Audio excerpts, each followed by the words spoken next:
মাঠের নাম যাই হোক, প্রতিপক্ষ যেই হোক, প্যাট কামিন্স যখন বল হাতে নামেন তখন খেলাটা শুধু ক্রিকেট থাকে না, হয়ে যায় দাবার চাল। আজ আপনারা যা দেখলেন সেটা শুধু উইকেট নেওয়া ছিল না, সেটা ছিল পিওর ডমিনেন্স।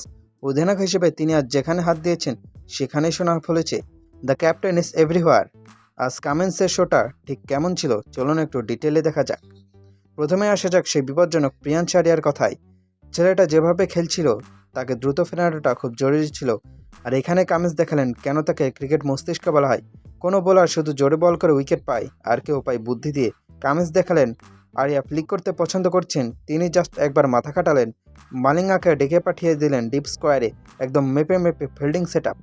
আর পরের বলে কামিন্সের পাতা ফাঁদে পা দিলেন আরিয়া, ঠিক যেখানে মালিঙ্গা দাঁড়িয়েছিলেন সেখানেই ক্যাচ। প্রিয়াংশ আরিয়া আউট, এটাকে বলে পারফেক্ট এক্সিকিউশন।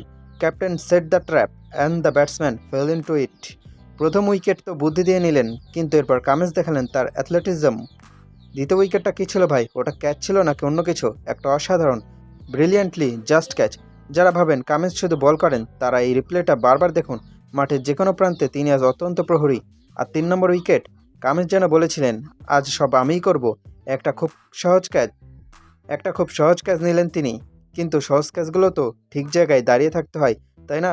পুরো ম্যাচে তিনি যেন টেলিপ্যাথির মতো জানতেন বলটা ঠিক কোথায় আসবে।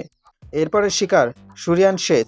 25 রানে বেশ স্বাচ্ছন্দ্য খেলছিলেন তিনি। পাঞ্জাব ভেবেছিল শেষ আজ বড় ইনিংস খেলবেন, কিন্তু কামিন্সের ঝুলি থেকে বের হলো সেই বিখ্যাত স্লোয়ার কাটার। শেষ বুঝতে পারেননি বলের গতি কতটা কমে গেছে। ব্যাটের কানায় লেগে বল সোজা ফিল্ডারের হাতে। বিপজ্জনক প্রিয়াংশ আরিয়াকে শুরুতে ফেরানো আর সেট হওয়া সুরিয়ান শেখকে আউট করা, ম্যাচের মোড় ঘোরানো দুটো কাজই করলেন কাপ্তান কামিন্স। এটা তো একজন বড় প্লেয়ারের ইম্প্যাক্ট, তাই না?